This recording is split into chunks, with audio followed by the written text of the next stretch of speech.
Hi,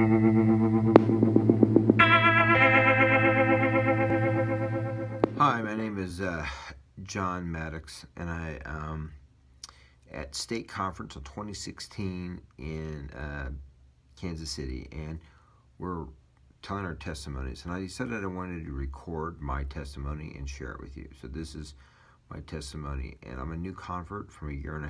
So, all right, I started off being a non-believer. Never really raised in a church, had no interaction with any kind of churches or anything, and I was just kind of a non-believer. And I had been driving a cab for quite some time when this took place. I have two parts to my testimony. So the first part was I was driving for a taxi at the time, and I don't remember, I think it was during the summer, don't remember when it was. I got behind in my lease. The way it works in Kansas City is we pay a lease for a cab, a flat rate. So I didn't have a good week, and I didn't have my money for my lease on my car, and it was coming into Saturday night, and I really felt like I needed to have a good night. So I started out early, and I was on I-35 in Kansas City going north to downtown Kansas City when once we came to a complete stop, just all the traffic just completely stopped. I assumed an accident, so we were sitting there and sitting there and sitting there. Pretty soon, police came by, fire truck came by, ambulance came by.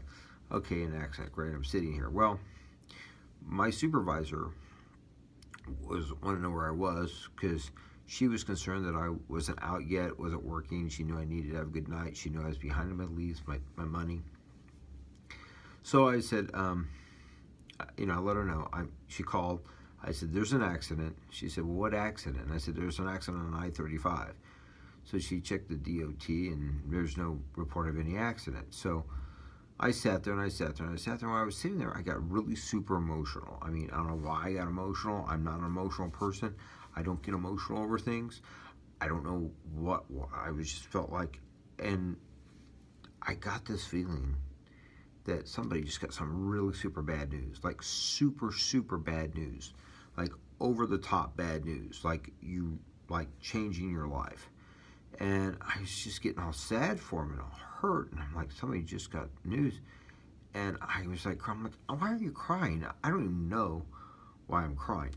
Well, I'm just thinking it's being ridiculous. And by the way, I will link down below. There's another video to where I actually talk about this. I made a video, and I'll tell you why in a second. But anyway, so I'm sitting here, and I start recording, and I don't know why I'm recording. There's nothing to record.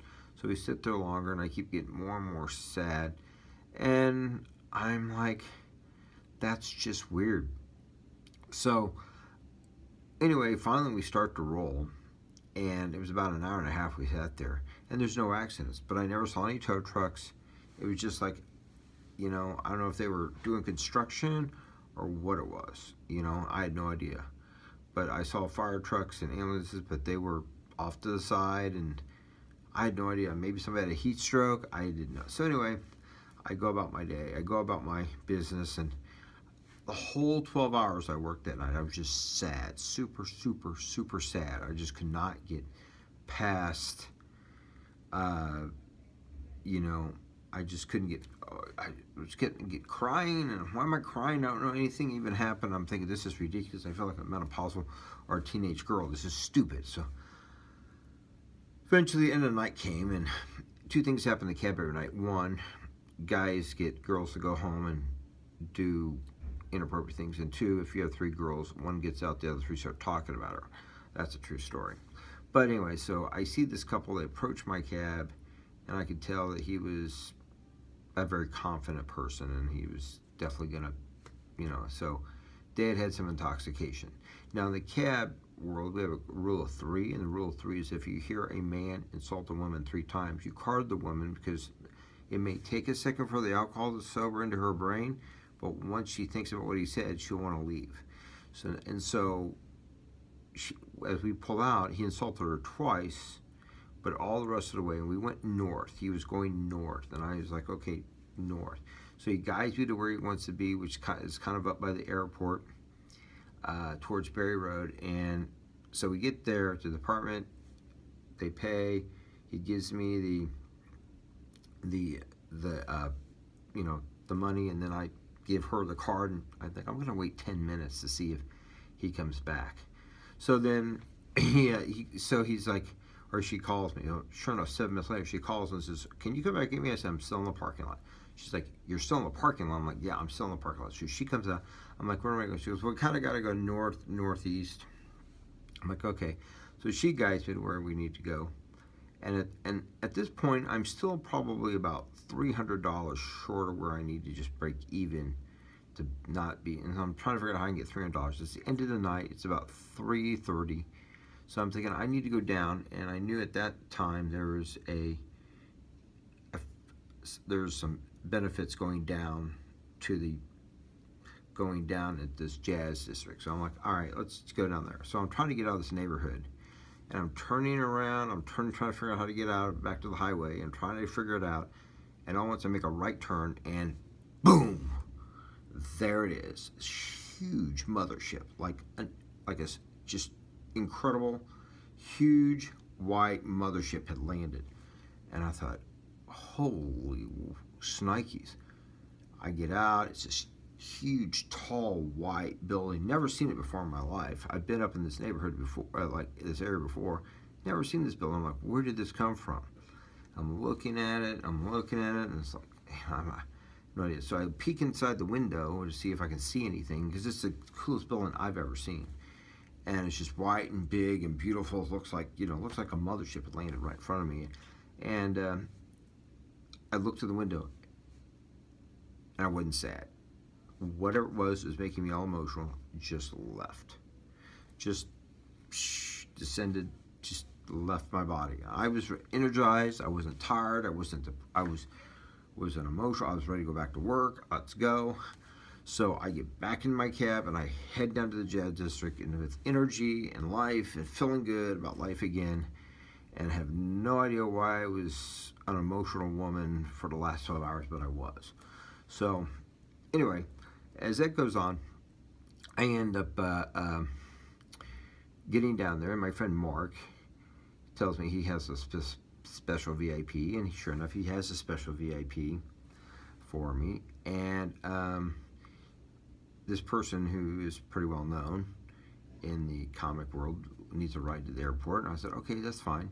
So we're sitting there, and he asked me, he's being polite, "How's your night going?" I'm like, it's kind of weird. I thought I saw an accident, but I'm not Jehovah's Witness, so I didn't see the accident. Whatever the case is, there was no accident. And then I think I ran into the mothership of all things, some weird white building up someplace I've never seen before. You know, so I'm showing him pictures of this white building. He can't figure it out either. He's like, it looks like a church, but it could be a clubhouse. You know, maybe it's a conference center. And I'm like, it's really cool though. It is very interesting. I'm like, yeah, it is. So I take him. He hands me a bunch of dollars, which seems to be about seems like two $10 bills. But as I start to pull off the tarmac from his private plane, I look, and it's $100 bills, and there's 10 of them. It's $1,000.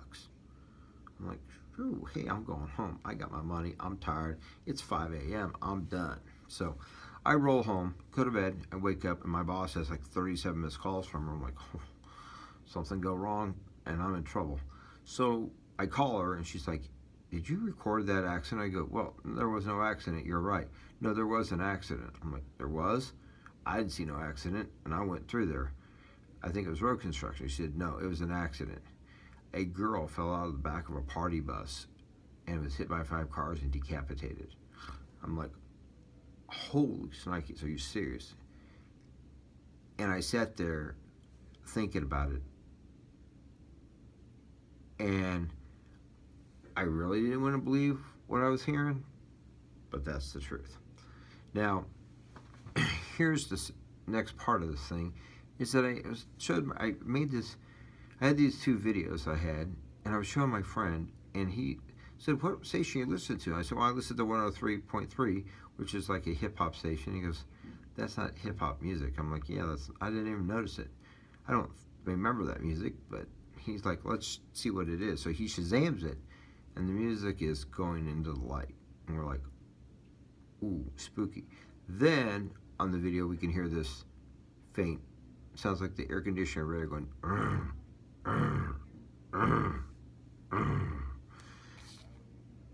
and that wasn't in the song we downloaded.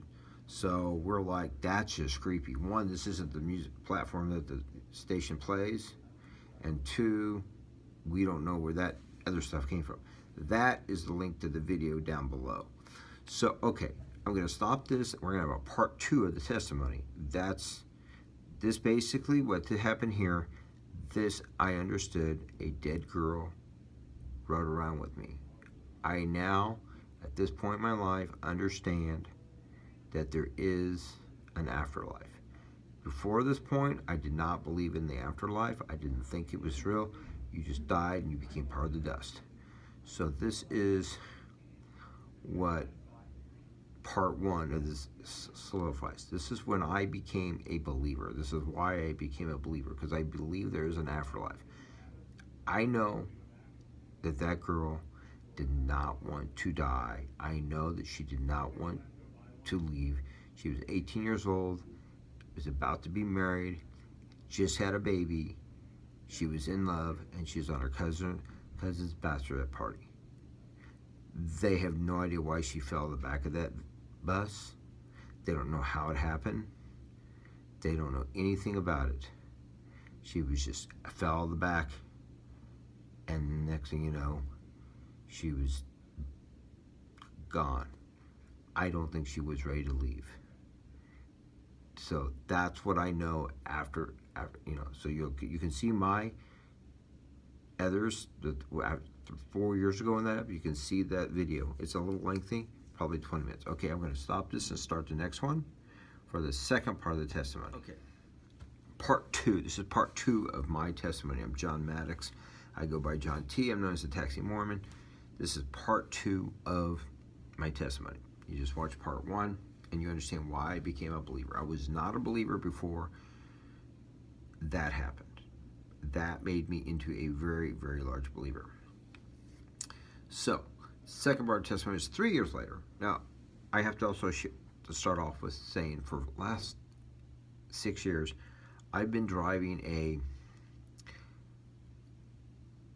a very rabbi attorney around a group of them, and on Friday nights I take them to synagogue.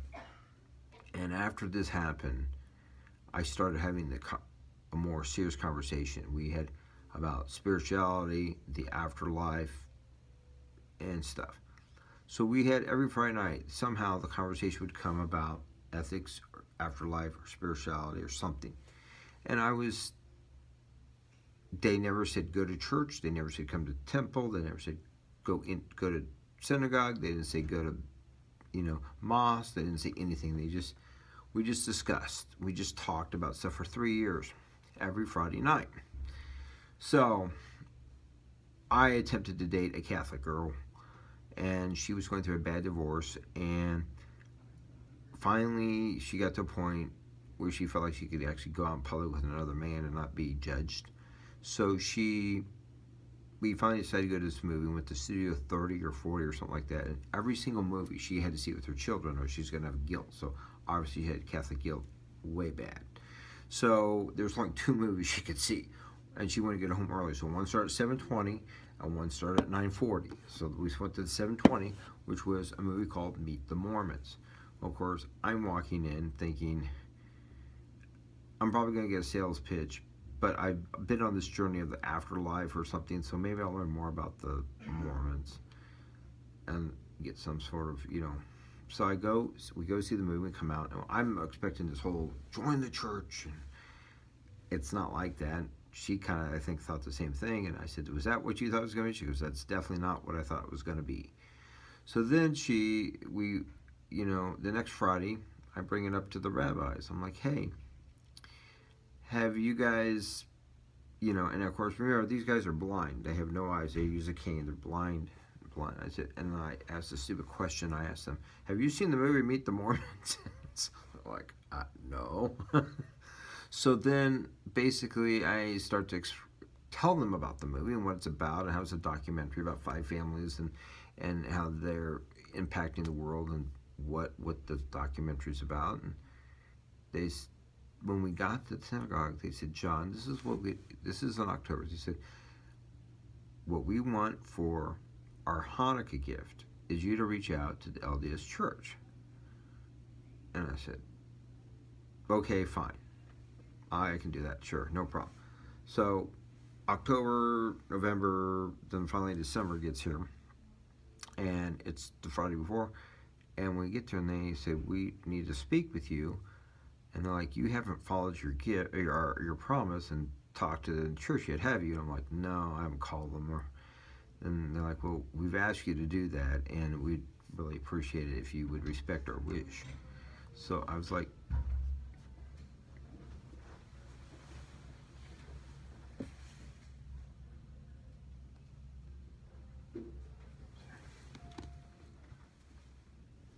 oh, sorry about that. So they said, we'd really like it if you'd like to respect our wish. And I said, well, I don't, what am I supposed to say? Just contact them. They said, contact the church, and please do it for, this is what we wish. Okay, fine, I'll contact the church. So that Tuesday came, things were slow. I thought, oh yeah, I better call, because these guys will definitely hold me to my feet to the fire. So I call up the church. I Googled Mormon church, and I get a couple different phone numbers on Google. Call, nobody answers. Call, nobody answers. Call, nobody answers. So I see this thing says, go on Mormon.org. Mormon.org, and it says, chat with a Mormon. I thought, well, all right, we're going to do this. So I get on, so I chat with a Mormon, and I'm like, can I actually get a fluminate on the phone? And then I get this phone call from these missionary guys, and they're like, hey, this is, we understand you'd like us to call you. And I'm like, yeah, this is just weird, awkward. And so kind of like awkward when the guy walked in when I'm giving my testimony. It's just like, what am I supposed to say? So then he says to me, he's like, this is awkward. And I'm like, so almost my other line beeped in, and I'm like, hey, it's my old boss from when I was in the taxi. So I figure she's going to invite me for dinner for Christmas or something. So I click over. She's like, hey, what are you doing? I'm like, well, I'm actually, we won't believe what I'm doing. I'm talking to these Mormon missionary guys. And she's like, that temple really freaked you out. I go, what temple are you talking about? She goes, remember that white mothership you thought you saw? That's the new LDS temple up in Liberty, Missouri. And I'm like, what? And she's like, yeah, that's the new temple. You didn't know that? I'm like, no, I didn't know it was a temple. That's the temple for the LDS church? And she's like, yeah, it's the temple for the LDS church. And I'm like, the stars all aligned perfectly. I got the picture. That was my church. I was supposed to come here. And it was weird because I was like, hey, let me get back to you. And I clicked over and I said to these guys, hey, can I meet you somewhere? And they're like, sure, would you like to come to the church? I'm like, sure, where's it at? So they tell me where it's at. I go up there, and they meet me with this bishop guy, and I don't know who he is. Don't know who they are. And so I told them the story I just told you. And I said, this is kind of weird, isn't it? And I'm like, but I feel like this is my church, but I don't know. I've never been to church. I don't know if you guys will even accept me. I don't know if you know, I mean, I've been a limousine driver, taxi driver, and the one elder just looked at me and says, do you have any plans for the 28th of January? And I said, not at this point, I don't. I still about a month away. I don't have anything specifically going. He goes, how would you like to be baptized? I'm like, sure, I'll be baptized. Haven't learned a lesson. Haven't studied anything. I'm just like, I knew I was supposed to be here. I knew this is the real church. I knew what happened. I understood what happened. That girl who did not want to pass, who tried to stay here, rode around with me and tried to find a way to go back and see her daughter for one last time, and her fiance realized she couldn't. And when she got to this temple, it was her vessel and her pathway into Heavenly Father. and she took it. That's what happened. There is an afterlife. This church is true. The Book of Mormon is true. And the book is blue, and it is true. And I'm John T, the Taxing Mormon, and that's my testimony. Thanks for listening. Thanks for watching. You can go ahead. I'll leave the comments open so you guys can comment, ask me questions. I'll be glad to reply. It's been a year and a half, and I've been to the temple. I'm endowed. I hold my covenants. I go to church. I love the gospel. I love the Book of Mormon. Thomas S. Monson is a prophet. Joseph Smith was a prophet. I know these things to be true. In Jesus Christ I pray. Amen.